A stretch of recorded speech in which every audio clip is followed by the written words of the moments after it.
Edition. My name is Erin Curren, and I am the host of this talk show where we spark curiosity, embrace life change, and shift perspective. Today, we're embracing the perspective of a Westbrook restaurateur, chef and owner of the Frog and Turtle Gastro Pub in Westbrook, James Tranchemontagne. James, thank you so much for joining me in this home edition of The Current. Yeah, I'm very honored to be here. Thank you for having me. It's my pleasure. I'd like to start out, most viewers, certainly folks who love and appreciate good food in Westbrook and the Portland area, surely already know of the Frog and Turtle. You've been around, what, 10 years? Oh, even a little bit longer than that. We probably now are hitting 13 years in Westbrook, and we had a restaurant, Ufa, in Portland back in the day where we were there for 5 years. So we're 20 years in the Portland area as a head chef owner. Wow. And what inspired you to go into the restaurant business, to open the Frog and Turtle? It's one of the most challenging businesses I think anyone can get into. What was your motivation? I mean, it was never like, hey, I'm going to be a chef owner. I went to school for graphic design. I wanted to be a graphic designer, and I ended up at Linden State up in Vermont. And the kids there were way more talented than me. And I was like, if I can't even compete in a classroom in northern Vermont, I mean, what's the reality that you're going to be a graphic designer, you know? And this was pre-computers, Photoshop and all that, where you really had to draw and color and come up with stuff. And I had always worked in kitchens through high school. If you're ever at the Frog and Turtle, there's a funny picture of me. I'm 15 standing next to Ronald McDonald's working in the McDonald's kitchen, you know? And so I had cooked all through high school, and, you know, and then slowly just when I left college, I just kept cooking and, you know, just kept going to a nicer restaurant, worked at Windows on the Water in Kennebunkport. And that's where I really started to understand I had a little bit more talent than most people in the kitchen. And I was fortunate enough to have some good chefs along the way. And probably by the time I got to my mid-20s, I was like, man, this is a fun business. I like it, but I'm making other people money, and I'm not making much money for myself because, you know, pay is what it is. No benefits, long hours, holidays, weekends. And I went back to USM, took some business courses at night, and my parents are the kindest, nicest people. There was 6 children growing up, 6 boys, and they had put aside money for all of us to go to college. And I had never really went to college except for that short term. And when I was finally had the opportunity to buy my restaurant, I asked them if they would co-sign a loan. They said yes, and, you know, we've been going strong ever since. About 5 years ago, as the company was getting really big and to the point where I could either be very good at running the company and not focus on the kitchen, or I could be really awesome in the kitchen and not be able to focus on running the company. And it just became very, very overwhelming. And the Cody's, who were a longtime customer and loyal following, guy has owned a couple businesses, and I took him out for what I call the worst cup of coffee ever. Horrible, but it turned out great that they ended up buying into the company, and then we've been able to do the expansions in the downtown. We just bought the building a year ago and cut off half of it, rebuilt it up to 2 stories, and really made a beautiful addition to Westbrook's downtown. And that's the quick story of how I got here. Amazing. You know, my husband and I live down the street, and so I can see, and I've been watching eagerly the expansion and the renovation, and it just looks like it's going to be fantastic to have that deck up there. And our first date as a couple was actually at the Frog and Turtle for brunch, and so the Oh, nice. holds a very special place in our relationship history and in our hearts.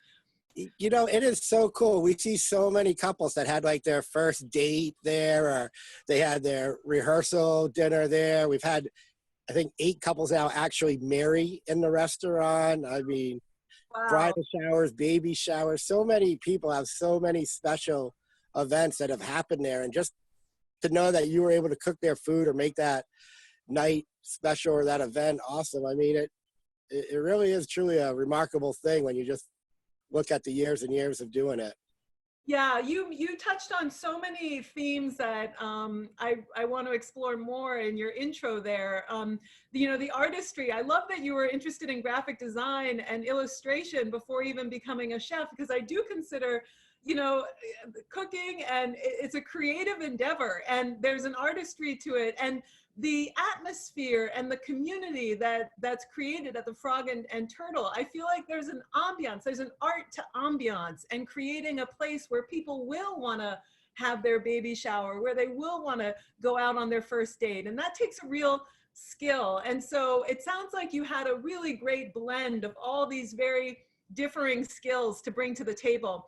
And the most maybe rare of all, the ability and awareness to know when to ask for help, when things got overwhelming, and to actually let go a little bit of the reins and take on a partner. And that is such an important piece, I think, for any leader to be able to do. So I'm really happy that the restaurant is in a new phase of expansion, and that maybe you're feeling a little bit less overwhelmed in that regard of sharing the responsibility. It's absolutely awesome. And the Codys are the best. They're not silent partners by any stretch of the imagination, and but they're not there to like change things. And they understood that we had a really good formula in place, but there's just a lot of things that you can't do. You can't be a great chef. You can't be amazing at IT. You can't be the best marketing. And and just bringing this couple in, Jane and Guy, they've just opened the door for so much possibility. We've been able to streamline our management team. Our kitchen's the best it's ever been, and it's really, really just it's great. And it's not just great for us financially. It's great for the city of Westbrook. It's great for our employees. It's great for the customers, and it's really very important in business to be able to like self-reflect and critique yourself and know when to say you need help. Yeah, absolutely. I think we had a little bit of an internet connectivity issue just then, but I think we're back. So we'll pick up and roll with it. I'm right now scrolling through the Frog and Turtle Instagram page, and I have to say the food looks amazing. It's described on your website as country, French, Canadian, and Southern. And it just looks delicious, incredibly appetizing pictures here on Instagram. And then on Facebook, looks like you have some videos of live music, because you also do live music at the restaurant, don't you? Yeah, live music is definitely a huge part of what we do.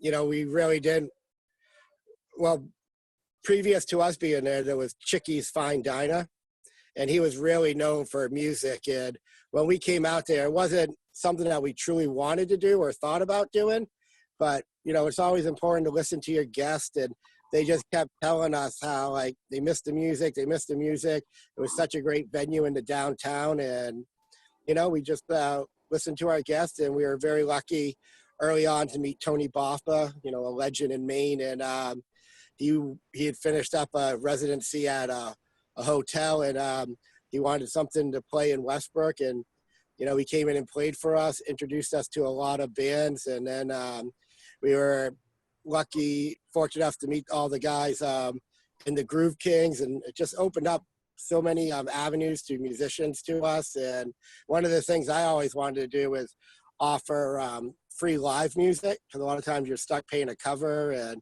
I just wanted to make sure the person who could only afford like a flatbread and 2 beers, and they could come out and still have a night on the town and have some music, have a good dinner, and be treated well. I was not married now, but at the time, me and my wife, we had a little kid, and we understood what it's like to get a babysitter, go out to dinner, and then want to go out on the town. And we just thought if we could do it all in one venue and do it right, then that would benefit not only us from a business standpoint, but from the community. It would be a bonding place, a place to go hang out. We always think about chairs and the the line that you want to go where everybody knows your name. And that's, usually the underground theme of the Frog and Turtle. Like, we just want people to go in there and feel welcomed and have a good time and not feel like, ooh, chef artist James is cooking for you. Please, get down on one knee and hail him. We just want you to come to dinner and have fun. We know we're talented in the kitchen, but, it doesn't have to be this foofy silliness that the food scene sometimes becomes. Yeah. We'd rather have a wailing guitar in the background.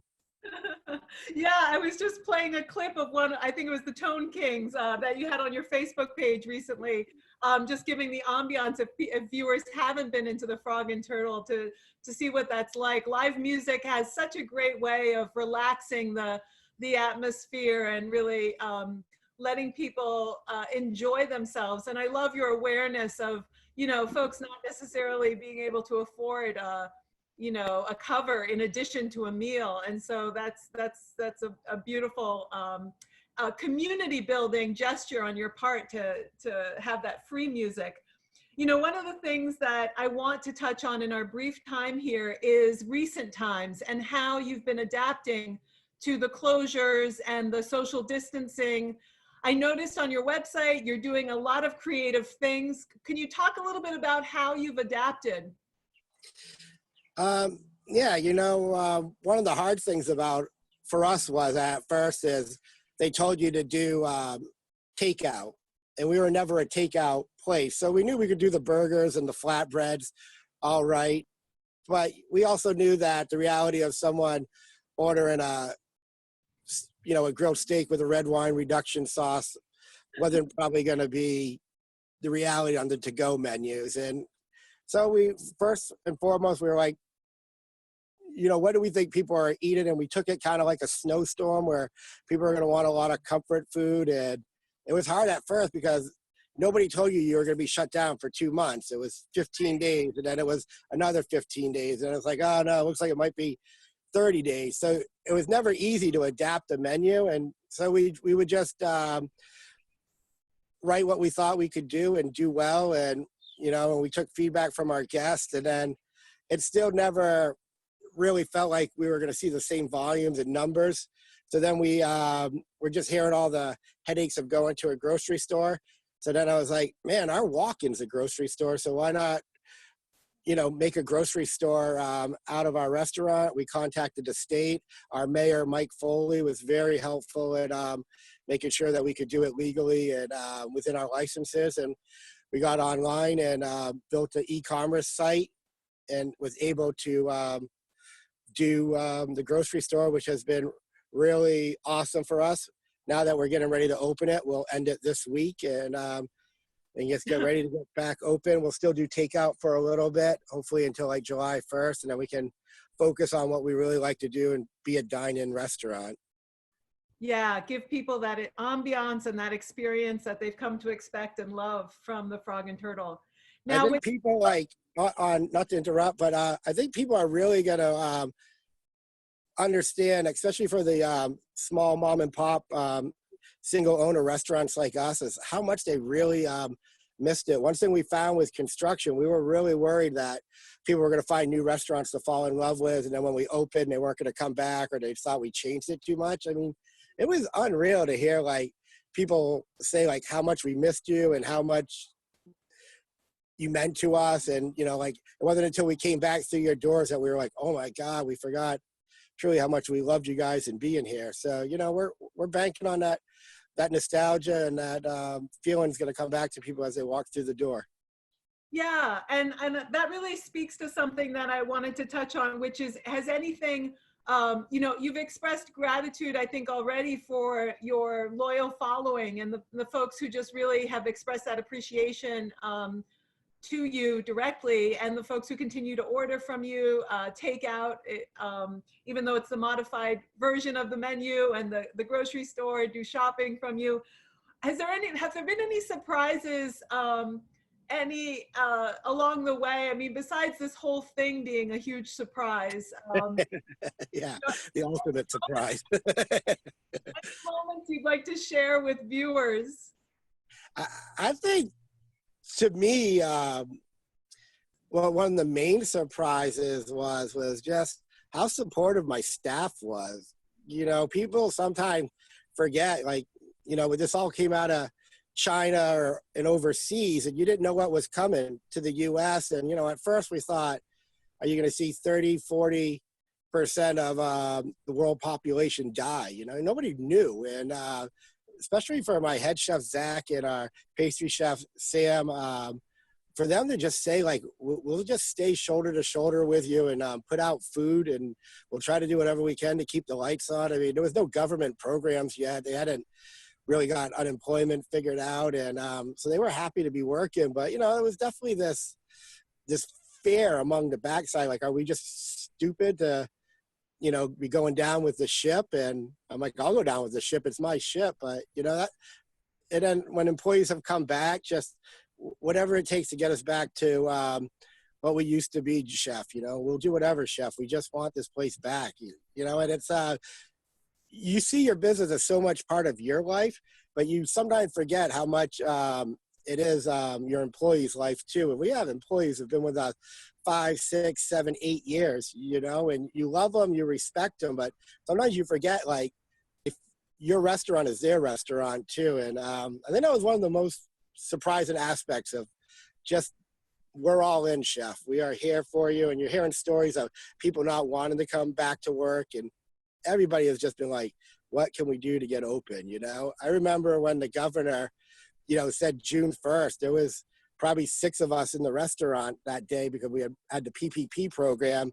And we, you know, so employees were back and they were doing grocery service and takeout service and just huddled around that TV. And then when the June 1st was said, I mean, just the emotional deflate. And, you know, restaurants are across the board spectrum of politics, lifestyles, you name it. And just to look around and just see your whole restaurant deflated and just be like, all right, we thought we were opening in a week, and now what can you do to keep morale going? And what can you do to keep, you know, we're going to be okay. And, you know, I was surprised once we kept telling people, like, it's going to be okay. It's going to be okay. We will get to that opening date. And then watching the morale get back up and the positive vibe get back. But we are one of the most positive, like, staff that there is. I mean, we're all old hippies who have grown up, and, you know, kids who are on tour who are now like, all right, I got to make a living. And, you know, so I think those were some of the big surprising aspects. And of course, how cool your customers were, people who just came in and, you know, crazy tips that they gave us, knowing that it was going to your bank account to keep the lights on, to pay the utilities, especially in the first 3 weeks. When we did the charity event for the teen center and we did the donuts, we were hoping to raise $1,000 to help their food program, because they're putting out meals all through Westbrook, feeding families of kids in need who aren't going to the center. I mean, we ended up raising over $2,000 that day. That blew my mind that people were coming in and ordering a set of donuts that were supposed to be $20 for the donation, and leaving $100 to make sure these kids in Westbrook were getting fed. Wow. I mean, it's truly amazing. And that's such a, that's just, you know, one of the last points I wanted to touch on is community and giving back and being of service. And you just said such a beautiful example of that with, you know, giving to the teen center and helping them raise money and joining forces, and really be blown away by the generosity of your customers. It's a great example. I wonder, as our time draws to a close, James, is there anything that you'd like viewers to know, either something they can do to support the restaurant or something that they may not know that you'd like to leave them with? Yeah, I mean, not so much just for my restaurant, but I think the general message would be like, there's a lot of misinformation out there. We don't know everything. We do know washing hands helps, social distancing help, but if you make the choice to go into a restaurant, just be cool. You know, don't burden the restaurant with your belief systems and everything. We are all trying to figure this out. We got one set of guidelines from the feds. We got another set of guidelines from the state. We got another set of guidelines from the city. They don't always match. And then you got owners who have not made income for a while, and everybody's trying to figure it out. So don't just come in and be grateful. And if it isn't the experience you want, find another place or give them another time. Write them a polite email being like, hey, I think this is something you could do to fix it, or, this is one experience. And on the other side, if they're doing a good job, compliment them, because this isn't an easy thing to figure out right now, and a lot of places are asked to put a lot of money into getting their place acceptable for these guidelines, and they don't have the money to do it right now. And there's no programs that say, here's $5,000 to get your restaurant COVID certified. So, that would be my message to anyone, is just try to be cool, give people time. We know it is somewhat contagious, but we also know it's not very deadly, and that there is a good survival rate and there is a good cure rate. And, just be cool and wash your hands and, do what you have to do to be helpful. That's a great note to end on. Be cool, be kind, and we're all figuring this out a day at a time. And really appreciate you taking some time out today from your busy schedule, and wishing you and the restaurant and all your staff and all your patrons the very best moving forward. Thank you so much, James, for joining me on The Curren. Hey, this has been awesome. I really appreciate it. We'll see you soon. Thank Bye. you.